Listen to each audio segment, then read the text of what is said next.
Kwentong Bayan. Magandang araw mga kabayan, Thursday 7 p.m. Available na uli ang lahat ng bracelets natin.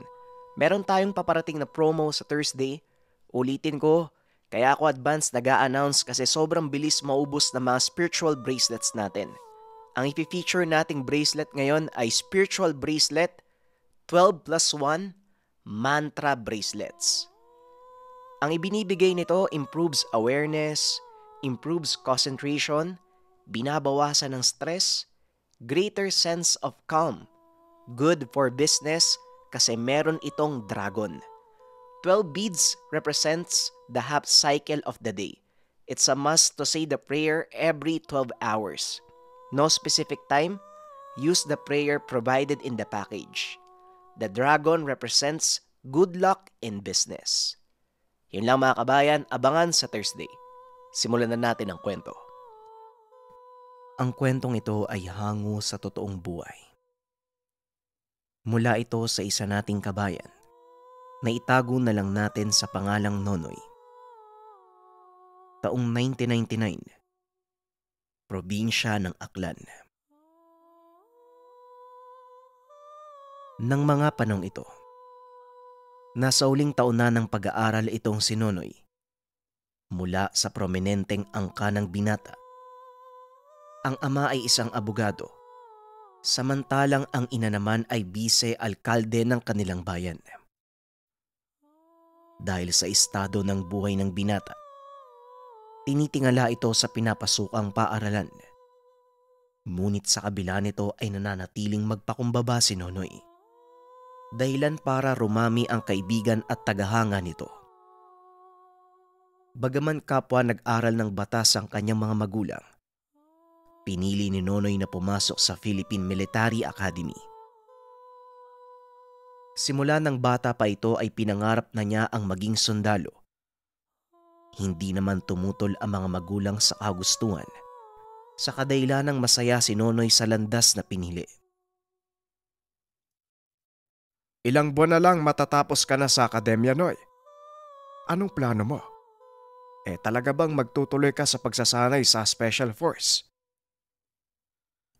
Tanong ng ama, na itago na lang natin sa pangalang Fausto.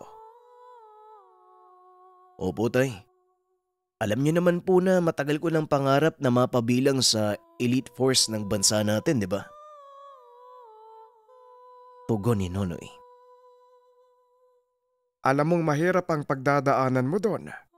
Kaya ngayon palag, pinapayuhan na kita na pag-isipan mong mabuti. At kung ano man ang maging pasya mo, nasa likod lang kami ng nanay mo. Muling wika ni Mang Fausto. Alam ng binata na dadaan siya sa butas ng karayong bago mapabilang sa special force ng bansa. Ngunit determinado ito dahil sa kanyang pangarap. At dahil na din sa pangarap na ito, nagbago ang buhay ng binata. Hanggang sa dumating ang araw ng pagtatapos ng binata, tuwang-tuwa naman ang mga magulang nito. Ngunit kasabay ng tuwang iyon, ang pangamba sa papasuking mundo ng kanilang kaisa-isang anak. Kailan naman ang alis mo para sa training, Noy?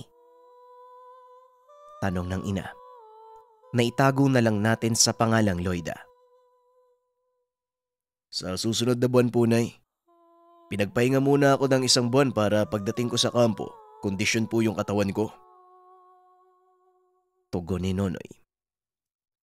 Ginugol ng binata ang isang buwang pahinga sa pagpapalakas ng katawan. Hanggang sa dumating na nga ang araw ng pag-alis nito. Anak, malayo ang kampo ha. Nasa kabisayaan nito, kaya mag-iingat ka. Dinig ko marami daw aswang doon eh. Wika ni Mang Fausto.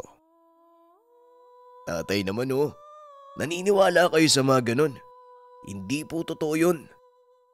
O siya, sige na po, baka maiwan ako ng sasakyan eh. Mag-ingat po kayo ni nanay ha.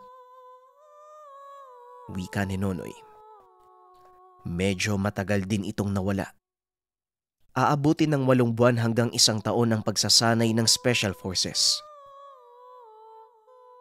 Pagdating pa lang sa kampo ay ramdam na ni Nonoy ang tensyon. Sa loob ng 1 linggo ay sangkatutak na pagpapahirap ang naranasan ng binata. Nagawa niya itong malampasan dahil mas matimbang ang katuparan ng kanyang pangarap. Ilang buwan ang nakalipas, nagawa ng matapos ng binata ang unang bahagi ng pagsasanay. Naitalaga siya na magpatrolya sa paligid. At dito nagkaroon ng kakaibang engkwentro ang binata. Sa kalagitnaan ng kanilang paglalakad, naubusan ng tubig ang pangkat. Sakto namang napadaan sila sa isang tahanan. Bilang pinuno ng pangkat ay pinili ni Nonoy na humingi ng tubig dahil medyo malayo pa ang kanilang iikutin. At nasa kabilang dako pa ng baryo ang ilog kung saan sila pwedeng kumuha ng maiinom. Kumatok ang binata. Kagad naman itong pinagbuksan ng may bahay. Magandang araw sa iyo, iha. Ano ang maitutulong ko? Tanong ng matanda. Wala naman po, manang. Manghingi lang po sana kami ng tubig na iinumin. Gawa po nang naubusan kami ng baon.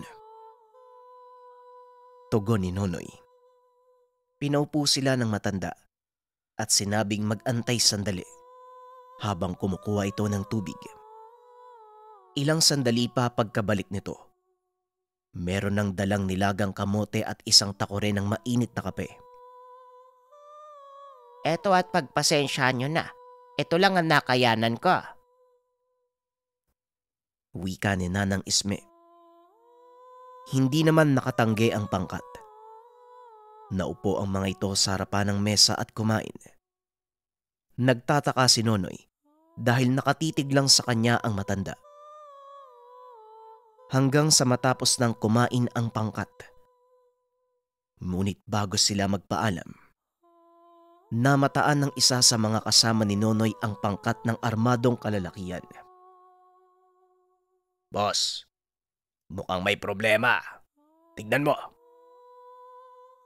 Wika ng isa sa mga kasamahan ni Nonoy.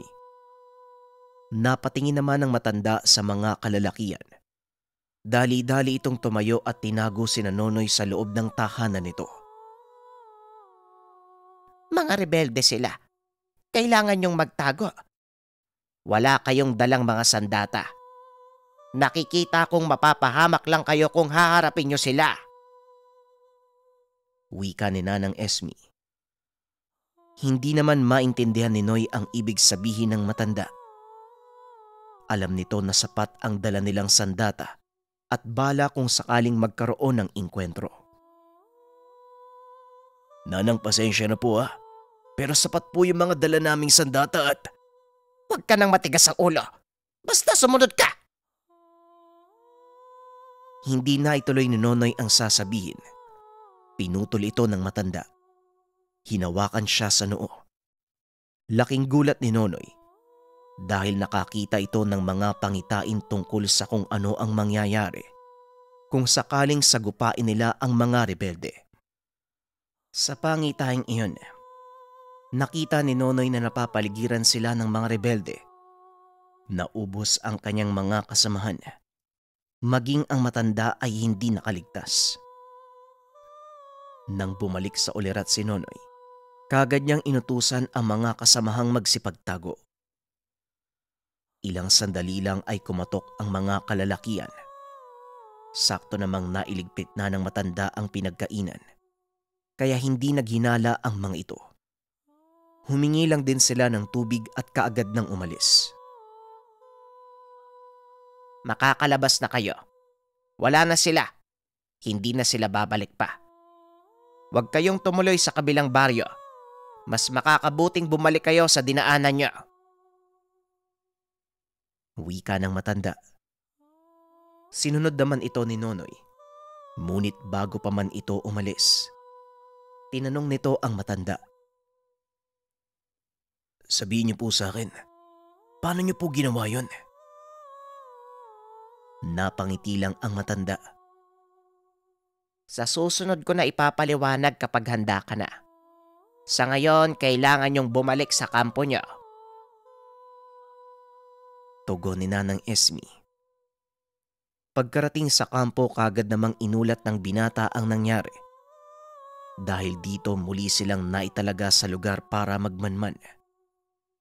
Dahil mga baguhan sa serbisyo, pinili ng kanilang mga superior na pagsuotin sila ng pangsibilyan para hindi sila mapaghalataan.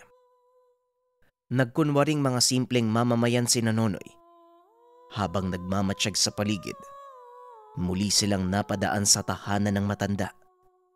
At kagaya ng dati, dito nila inintay ang pagdaan ng mga rebelde. Mukhang nasarapan kayo sa kape at kamoting kahoy na ibinigay ko sa inyo nung nakaraan na. Hali kayo, maupo muna kayo at kukuha ko ng makakain. Naupo ang binata. Sa pagkakataong iyon, panatag silang hindi malalagay sa panganib ang buhay ng matanda dahil nakasibilyan sila. Opo manang, masarap pong bagong aning kamoting kahoy. Wika ni Nonoy habang iniikot ang tingin sa paligid. Habang nag-uusap, namataan ng binata ang parehong pangkat. Sa pagkakataong ito, laking gulat niya nang biglang pumasok sa kanyang isipan ang isang pangitain. Nakita nito ang magaganap na engkwentro, maging ang maaaring mangyari kung sakaling magkamali sila ng kilos. Kagad tinapik ni Nonoy si Sarge Rivera. Itinuro ang mga rebelde. Sinabihan na din ni Nonoy ang matandang magtago dahil sa pagkakataong iyon alam niyang magkakaroon ng engkwentro. Tama. Kung ano man ang nasa isip mo, Nonoy, huwag kang magdalawang isip na sundin ang pinapakita sa iyo ng balintatao. Wika ng matanda. Bagaman hindi maunawaan ni Nonoy ang sinasabi nito, itinuloy ng binata ang kanyang plano.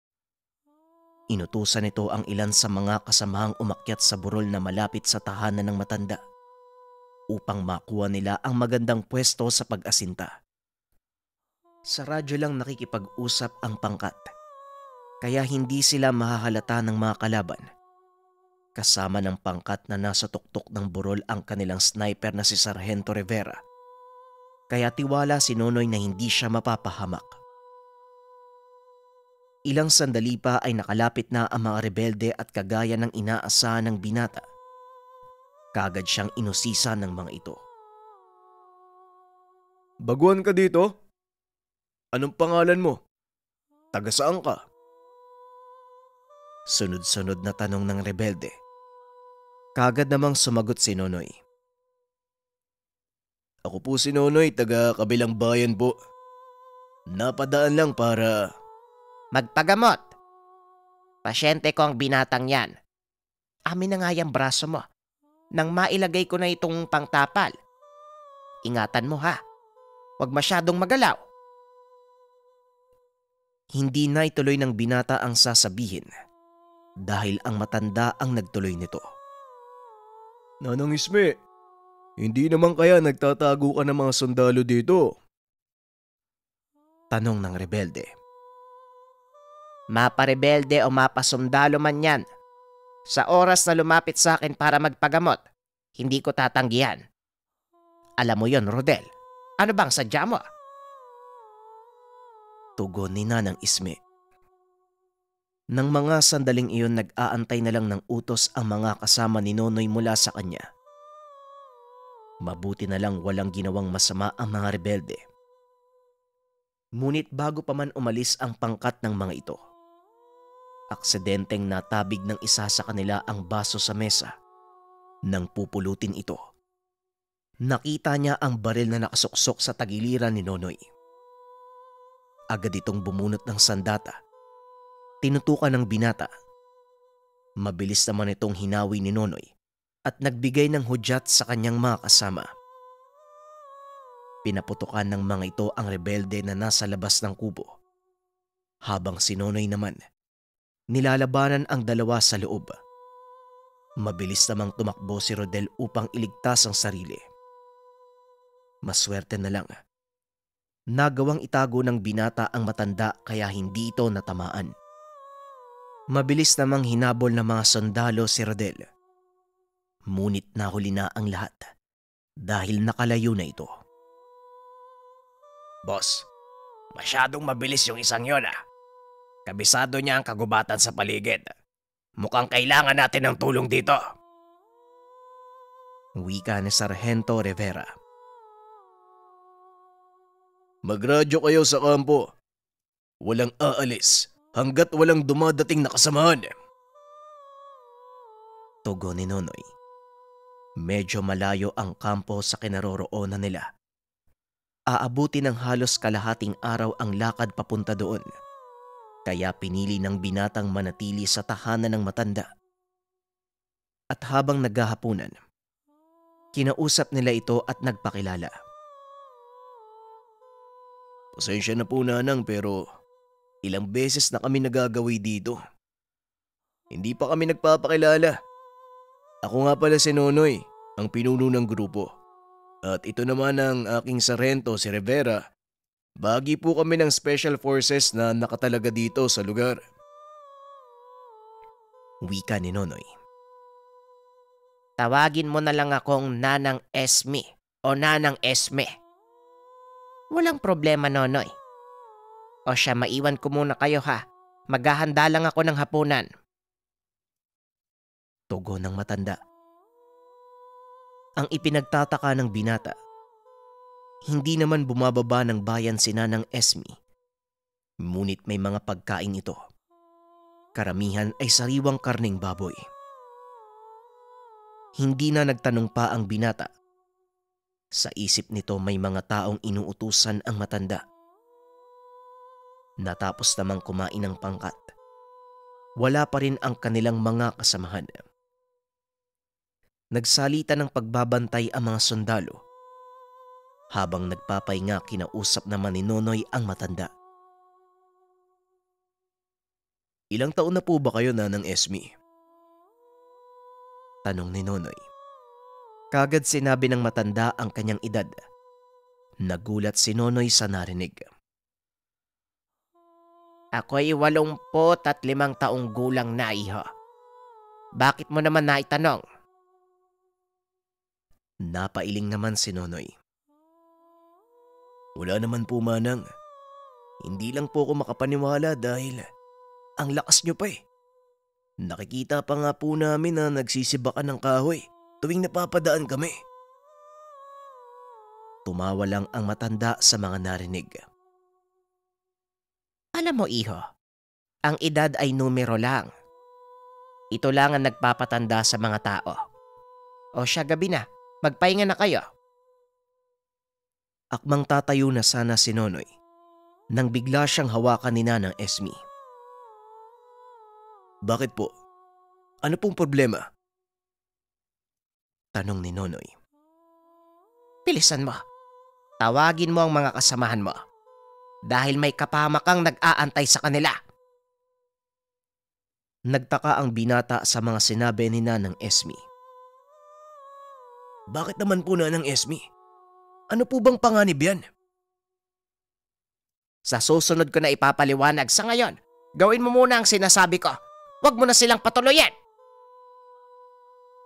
Kagad nagradyo si Nonoy sa kampo. Sinabing wag nang ituloy ang pagsunod sa kanila. Sila na lang ang babalik pagsikat ng araw.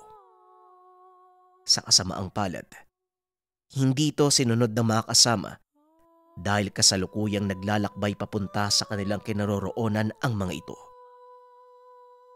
Naloko na, manang. Hindi na po sila mapipigilan.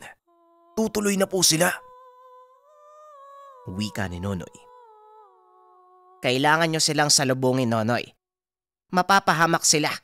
Bilisan nyo. Gamitin nyo ang daan sa loob ng kagubatan. Wika ni Nanang Esme. Hindi naman nagdalawang isip ang binata. Sa hindi malamang dahilan, sinunod ng binata ang mga sinabi nito. Dali-dali namang ginising ni Nonoy ang mga kasamahan upang salubungin ang mga sundalong paparating. Hindi pa man sila nakakalayo nang mamataan nilang gumagapang sa kadiliman ang ilang kalalakian. Swerteng nasa likod sila ng mga ito, kaya hindi rin sila napansin. Dito na namuo kay Nonoy ang hinala na nakakakita ng hinaharap sina ng Esme. Ilang sandali pa narinig na nila ang mga kasamahang nag-uusap-usap. Dali-daling tumayo ang mga tao. Akmang babaril na sana nang bigla silang paulanan ng bala ng pangkat ni Nonoy. Dali-dali namang nagkubli ang mga kasamahan ni Nonoy at gumante ng putok. Nagawa nilang ubusin ang mga sumalakay na rebelde.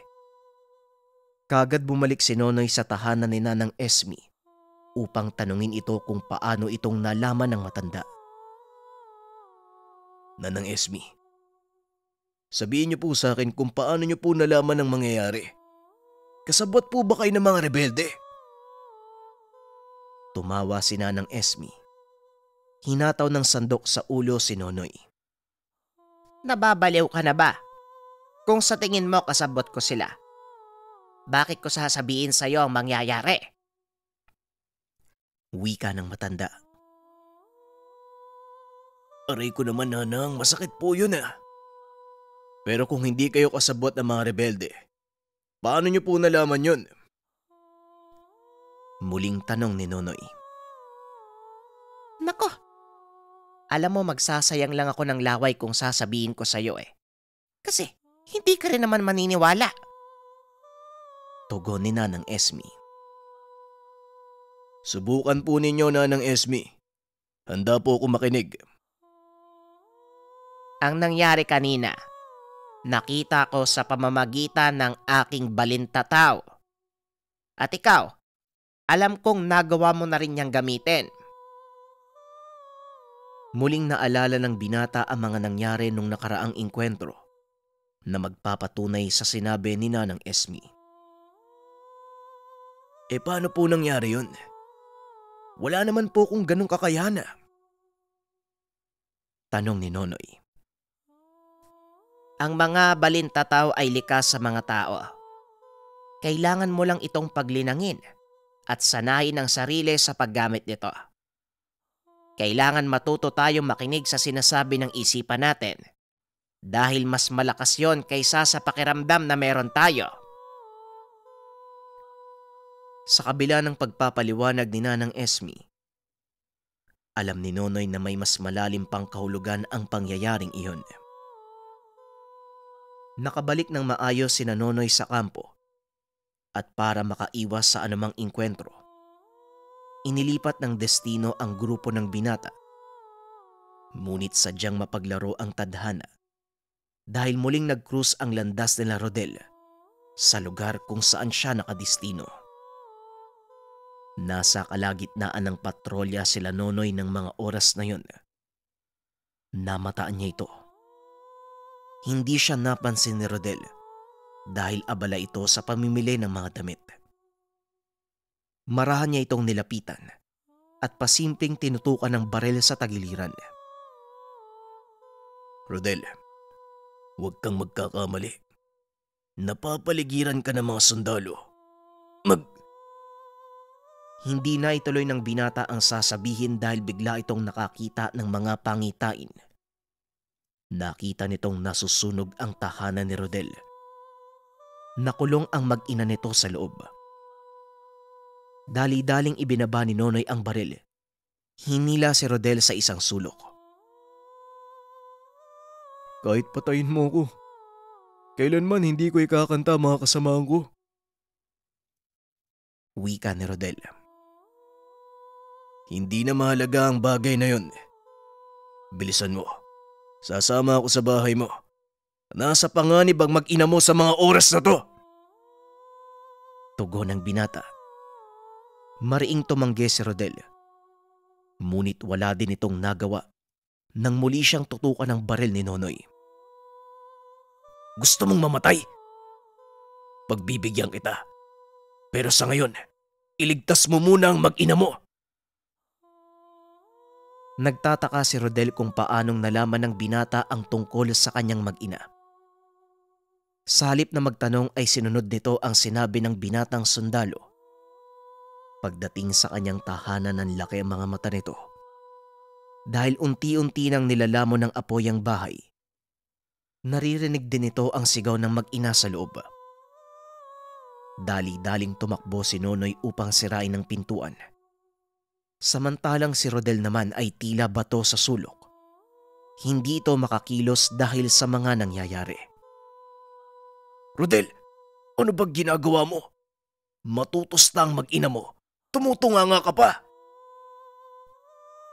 Mabilis itong sinabihan ng binata. Dali-daling tumakbo si Rodel papasok ng tahanan.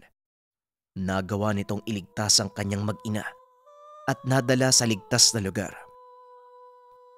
Napatingin ito kay Nonoy na nooy pilit inaapula ang sunog kasama ng mga kapwa sundalo.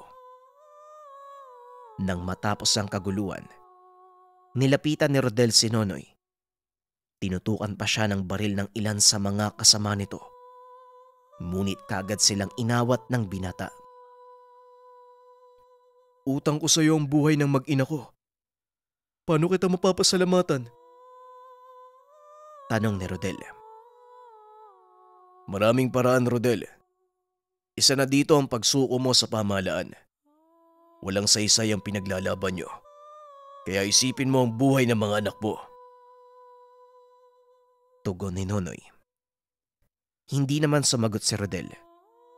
Ngunit alam nito na susundin ng rebelde ang payo niya. Ilang araw ang nakalipas habang nasa kampo.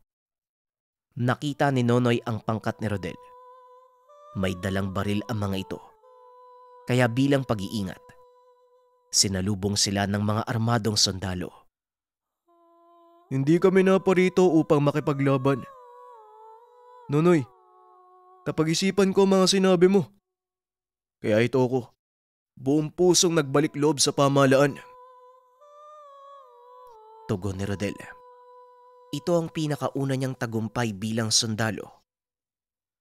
Ilang taon pa ang lumipas. Maraming labanan ang naipanalo ni Nonoy at Rodel. Patuloy silang ginabayan ng kalikasan sa kanilang mga paglalakbay. Hindi sila pinabayaan ng ama dahil gumagawa sila ng kabutihan para lamang sa kanilang kapwa. Ang pinakasusi sa kanilang tagumpay, ang paggamit ni Nonoy sa balintataw.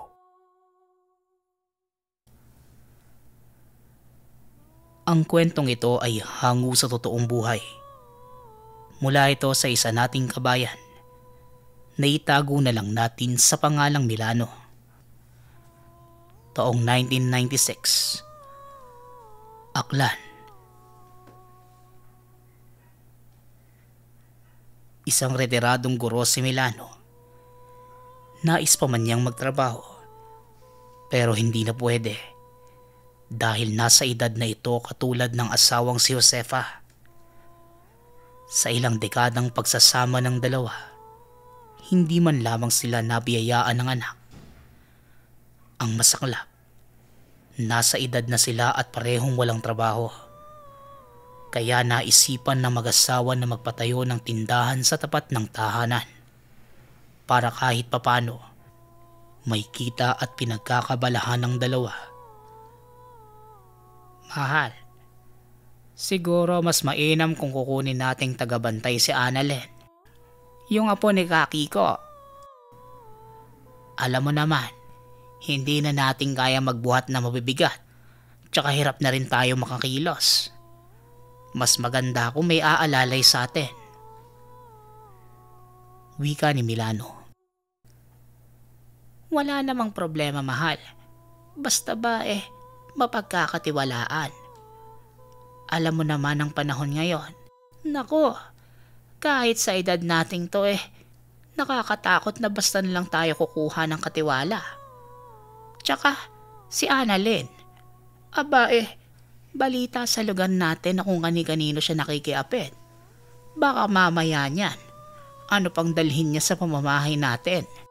Tsaka ang sabi ng iba pa, may lahi daw aswang yon. Hay, baka naman pwede ka pang maghanap ng iba. Tugon ni Josefa. Yung sinasabi mo, galing yan sa kapitbahay nating may saltik . Lahing aswang na naman. Narinig ko na yan. Kaso, albularyo ang lolo ni Annalyn. Tsaka Josefa, hindi niya kasalanan na ganun siya. Walang gumagabay na magulang eh. Kita mo naman, napakalasinggero ng tatay. Eh yung lolo naman niya, si Kakiko, pumanaw na. Sa pagkakaalam ko noong nakaraan lang. Kaso hindi ko alam kung ano ang kinamatay. Gusto ko sanang tulungan si Annalyn kung papayag siya. Pero syempre, ayon pa din sa permiso mo. Sigurado ako magagawa pa nating maituwid ang buhay niya kung sakali. Pag-isipan mo, mahal. Bukas na bukas, pupuntahan ko siya sa kanila. Wika ni Milano. Ramdam ni Josefa ang kagustuhan ng asawa na matulungan ang dalaga. Halos sa buong sityo, matunog ang pangalan ni Annalyn hindi lang dahil sa lasanggero ang ama. Bagkus apo ito ng kilalang manggagamot sa lugar. Pero usap-usapan na anak ito ng ama sa aswang. Kaya mula nang ipinanganak si Annalyn, ni hindi nakita ang ina dahil na din kay Kakiko. Sa pagkamatay ng matanda, naiwan si Annalyn sa ama na halos sambahin na ang alak. Napariwara ang buhay ng dalaga. Kailangan niyang kumita ng pera sa murang edad para mabuhay. Kinabukasan, kahit may agam-agam pa din si Josefa, pumayag ito sa kagustuhan ng asawa. Pero sinabi ng matanda na bibigyan niya si Annalyn ng mga alituntunin para maiwasan ang gulo sa tahanan. Ayon pa kay Josefa, wala namang matibay na katibayan ang hinala ng mga kapitbahay. Mas nakikita niya na kailangan ng tulong ng dalaga. Lalo pat babae ito, nagagamit ng mga mapagsamantalang tao. Nagpasalamat naman si Milano sa asawa. Matapos mag-agahan, dala ang bayong pumunta si Milano sa palengke. Nais na din niyang puntahan ang tahanan ni Annalyn para maipaalam ito sa ama ng dalaga. Ilang sandali pa, bit-bit ang mga pinamili. Napagpasyahan ni Milano na dumaan sa panaderya. Bibili sana ng pangmeryenda para sa asawa bago gawin ang binabalak. Pero sa hindi inaasahang pagkakataon, nakita niya si Annalyn. Hinihila ng ama at pilit hinihingian ng pera. Hoy bakulaw, bitawan mo nga ang anak mo. Hindi ka na ba nahiya? Ang laki ng katawan mo dapat ikaw ang kumakayod. Pero ikaw pa ang nangaalipusta sa anak mo. Sita ni Milano. Oh, eto ba ang bago mong alaguyo, babae? Aba, hoy tanda, kung ayaw mong mabalingan ng galit ko, tumabi ka at baka ikaw ang... Wika ni Tatay Manor, ama ni Annalyn. Natigil ito sa pag-aamok. Bigla siyang hinampas ni Milano ng bayong na may lamang mga paninda. Dahil sa lakas, biglang bumagsak ang lasing. Kaagad namang inawat ni Annalyn ng matanda dahil hahampasin muli ni Milano ang ama. Umiiyak ang dalaga habang inaawat ito. Tama na ho. Maawa po kayo sa kanya. Lasing lang po ang tatay ko. Pagpasensyahan niyo na po kung pati kayo nadadamay. Sige na po, iuwi ko na po siya. Wika ni Annalyn. Hindi mo kaya yan, Ineng. Hayaan mo. Tatawag ako ng tanod at ipapabuhat natin ang walang kwentang tatay mo. Tugon ni Milano. Patuloy lang sa pag-iyak si Annalyn habang ginigising ang ama. Samantala, nagtawag naman ng tanod si Milano para alalayan ng dalaga. Minuto lang ang nakalipas Dumating ang mga tanod. Binitbit si Tatay Manor sa tanggapan ng barangay para doon hintaying magising. Sinamahan na din ni Milano ang dalaga para alalayan ito kung anuman ang kakailanganin para sa ama. Ayos na po ako dito. Sige na po. Baka po may gagawin pa kayo eh. Nakakahiya naman po, sinamahan niyo pa ako dito. Wika ni Annalyn. Ayos lang yun, Iha. Ikaw talaga ang sadya ko. Hindi ko naman inaakala na ganon ang aabutan kong sitwasyon mo eh. Pero hindi bale. Ganito. Naghahanap kasi ako ng makakasama sa bahay. Nagpasya kami ng asawa ko na ikaw sana yon. Papayag ka ba? Alok ni Milano. Trabaho po ba ito? Ayos lang naman po sana pero si tatay po eh. Nakita niyo naman po kanina kung paano mag-amok kapag nakakainom. Tugon ng dalaga. Nais niyang tanggapin ng alok ni Milano pero inaalala niya ang ama. Baka mag-amok ito nang wala siya. Pero ganun pa man, ipinaliwanag ni Milano na wala siyang dapat ikabahala. Ang nais lang nila ay tao mapagkakatiwalaan, lalo na pagdating sa trabaho. Ayon pa sa matanda, handa itong magbayad katumpa sa serbisyong gagawin ng dalaga.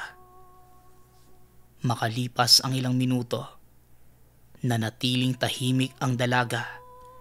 Pinag-iisipang maigi ang alok na matanda. Huwag ka nang magdalawang isip pa, Iha. Matagal na kitang kilala kaya gusto kitang tulungan. Tignan mo. Dalaga kang tao pero hindi mo man lang maayos ang sarili mo. Dahil yan sa tatay mo. Napaka-irresponsable. Pero hindi bale. Maayos pa natin yan. Tsaka matanong ko nga pala, nasaan ang nanay mo? Tanong ni Milano. Napatingin na lang ang dalaga. Tila hindi niya alam ang itutugon sa matanda. Mukhang kahit si Annalyn, maraming katanungan sa katauhan ng ina. Makalipas lang ang ilang sandali, kahit may pag-aalinlangan, sumang-ayon si Annalyn sa alok ni Milano. Pero sinabi niya sa matanda, mapagkakatiwalaan siya. Pero trabaho lang ang dapat nilang pag-usapan. Labas na ang usapin sa pribadong buhay. Ngumiti naman ang matanda at sinabing mabuti at may tiwala naman ito kay Annalyn. Hapon na nang magising ang ama. Nakatingin lang ito sa dalaga. Nagtataka kung nasan siya ng mga oras na yon. Walang imik na tumayo at lumabas si Tatay Manor sa barangay. Wala man lang itong pasabi sa mga taong naroon. Nagkatinginan na lang ang lahat. Matapos makalabas ng ama, naging mapagkumbaba naman ang dalaga at nanghingi ng paumanhin sa lahat. Lalo na kay Milano na hindi umalis sa tabi niya. Kahit sa anak, umakto lang si Tatay Manor na walang nakikita. Sinundan na lang ito ng tingin ng dalaga. Lalo pat wala din naman siyang mapapala kung kakausapin pa ang ama. Nasanay na si Annalyn sa ganitong eksena. Nakakahiyaman po pero tara na po.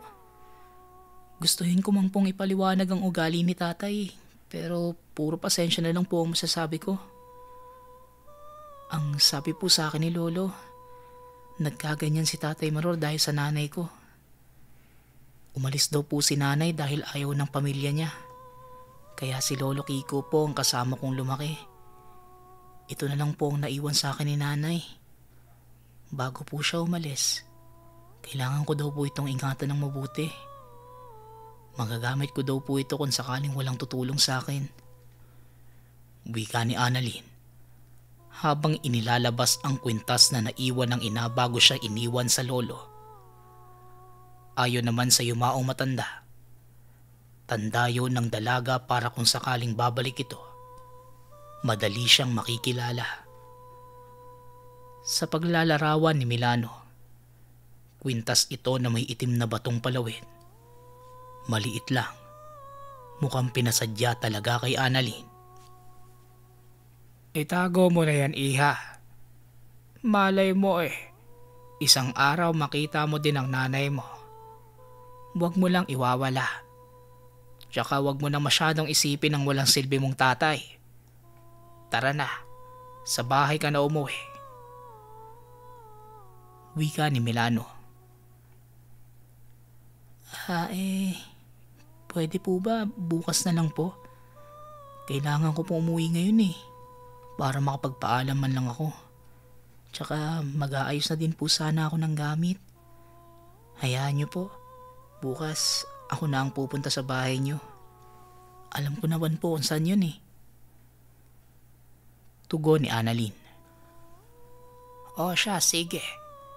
Pero hihahatid na kita. Baka ano pang gagawin sa'yo ng tatay mo? Natigil sa pagsasalita si Milano nang habulitin bigla ni Tatay Manor si Annalyn. Hindi pala ito umalis sa lugar, bagkus umihi lang sa labas. Dahil sa gulat napasigaw pa ang dalaga. Akmang itutulak na niya sana ito, pero biglang nagsalita sa ibang lengguwahe ang ama. Hindi niya maintindihan ang sinasabi. Naisip ng dalaga na lasing pa rin ito ng mga oras na yon, kaya kung ano-ano na lang ang lumalabas sa bibig. Bitawan niyo po ako, Day. Nasasaktan po ako. Para na po kayo nasisiraan ng ulo Nakakahiya po. Maraming tao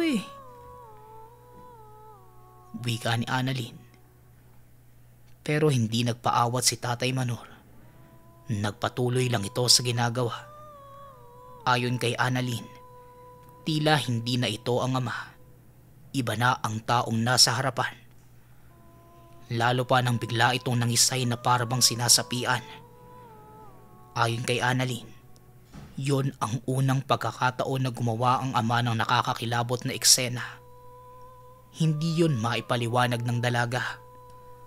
Dagdag pa ni Annalyn, baka kailangan na ng ama na magpagamot dahil nawalan muli ito ng malay. Dahil sa pangyayari, sinamahan pa rin ni Milano si Annalyn.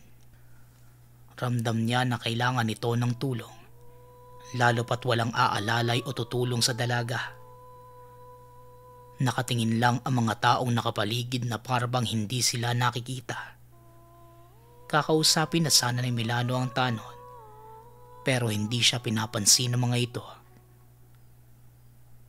Ang mabuti pa, dalhin na lang natin ang tatay mo sa pagamutan. Parang may kakaibang nangyayari Pero ramdam ko na kailangan na talaga niya ng tulong. Wika ni Milano. Iuwi na lang po natin si tatay. Hindi po ako siguradong gagaling siya sa pagamutan Wala naman pong sakit ang tatay ko. Maliban sa... Natigil si Annalyn sa pagsasalita. Biglang may babaeng nakatalukpong ng itim na balabal ang lumapit sa kanila. Sa hindi inaasahang pangyayari, hinawakan nito si Tatay Manor sa pisngi. Dinampi pa ng babae ang mga palad sa noo, maging sa mga kamay ng ama. Akmang hawak pa sana ito sa ibang parte ng katawan ni Tatay Manor, pero bigla siyang hinawakan ng dalaga. Sino ka? Bakit mo hinahawakan ng tatay ko? Tanong ni Annalyn. Naku iha, mukhang hindi na humihinga ang tatay mo. Baka naman makatulong yung babae. Buhati na natin si Manor at iuwi na natin. Nakakabahala Nasa gilid pa tayo ng kalsada. Tsaka Diyos ko, bakit wala man lang tumutulong sa atin? Ano ba talagang nangyayari? Wika ni Milano. Sige na iha. Iuwi niyo na ang tatay mo. Hindi magiging ligtas ang lugar para sa'yo lalo pat. Natigil ang babae. Bigla itong natahimik sa pagsasalita nang makita ang suot na kwintas ng dalaga. Tumayo ito at tumistansya sa dalawa. Hindi nagsasalita at kaagad umalis sa lugar. Kaya naiwan na lang si Milano at Annalyn. Parehong hindi alam ang gagawin. Dala ng sitwasyon, kaya nagwala na si Milano sa tanggapan ng barangay. Patuloy sa pagkalabog ng pinto para pansinin siya ng mga ito.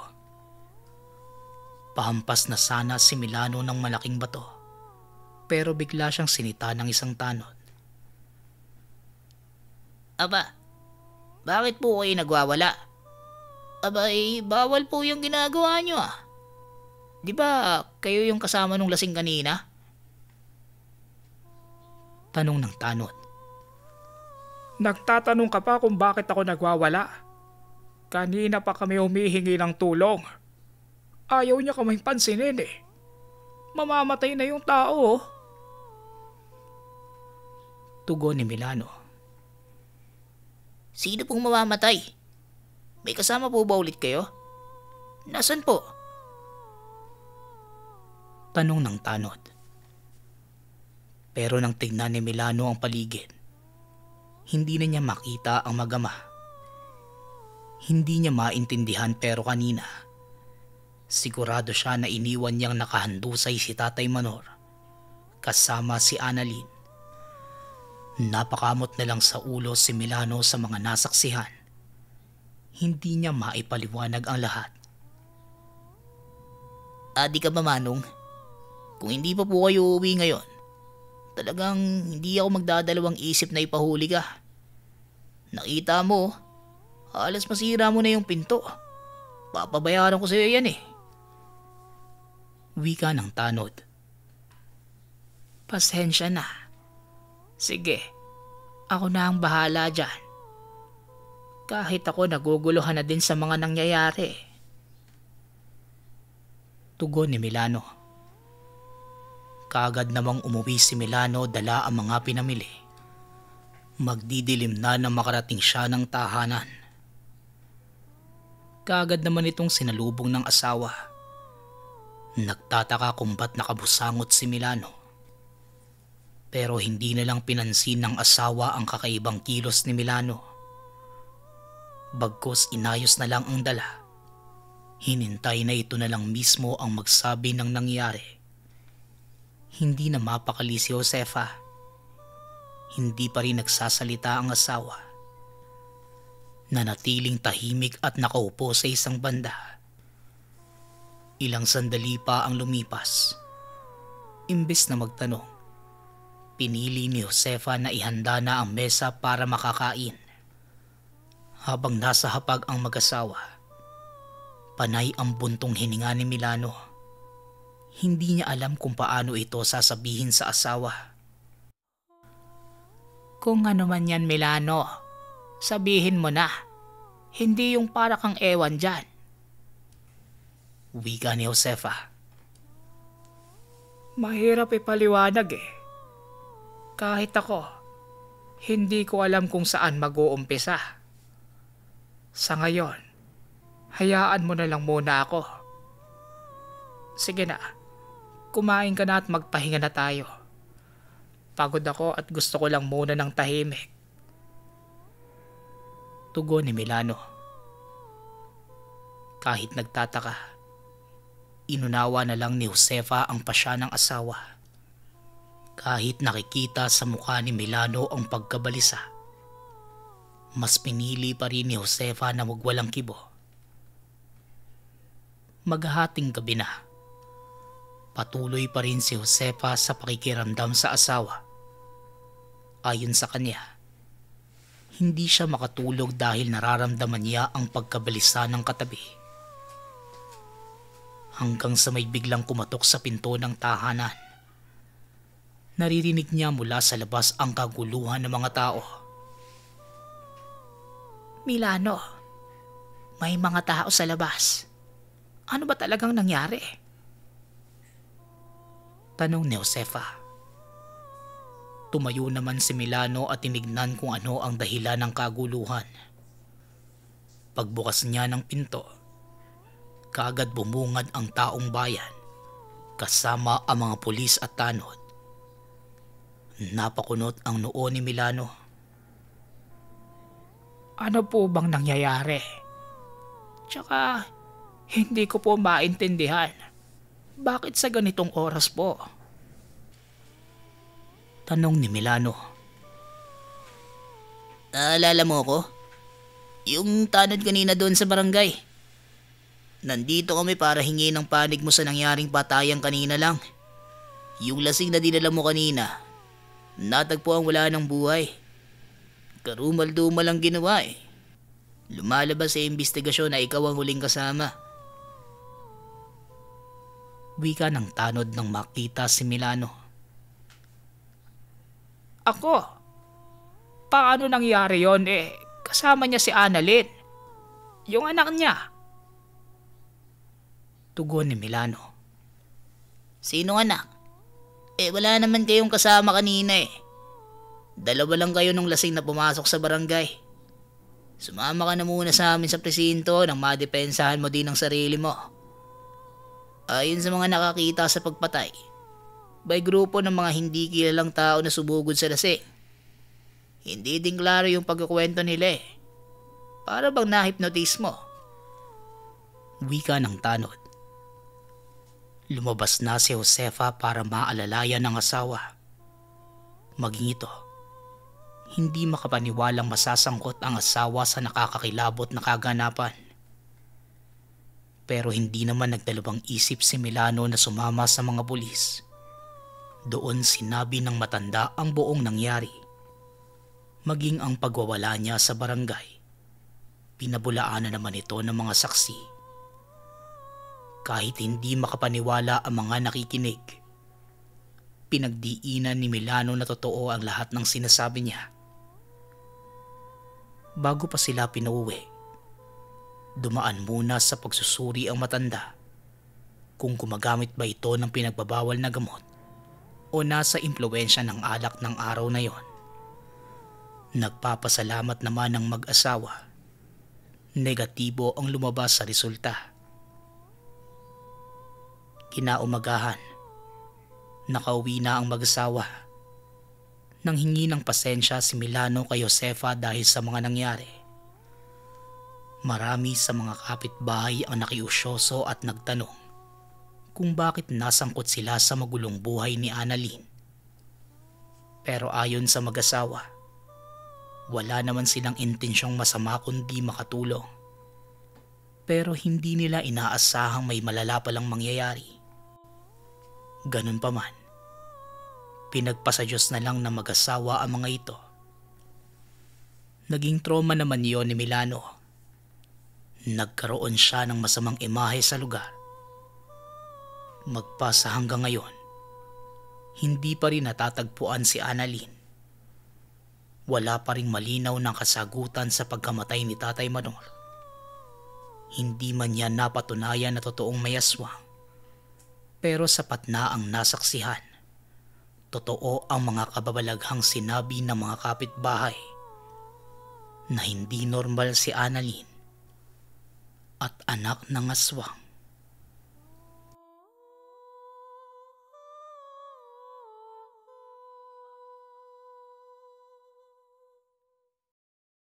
Kwentong Bayan.